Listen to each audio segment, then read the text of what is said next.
শাক্তমতে কালী বিশ্বব্রহ্মাণ্ড সৃষ্টি করেছেন। কালী সেই আদিশক্তির রূপমূর্তি। কিন্তু আজকের এই কালী বা শ্যামাকালী মূর্তি খুব প্রাচীন নয়। কথিত আছে ষোড়শ শতকের চন্দ্রসাধক কৃষ্ণানন্দ আগমবাগীশী প্রথম কালীর রূপ কল্পনা করেছিলেন। তার আগে দেবী পূজিত হতেন যন্ত্রে।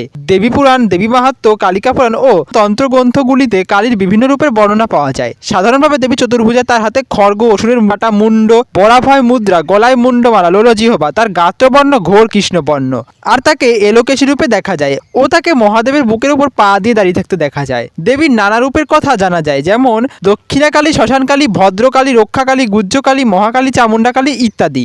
আবার বিভিন্ন মন্দিরে তিনি ব্রহ্মময়ী, ভবতারিণী, আনন্দময়ী, করুণাময়ী নামে পরিচিত।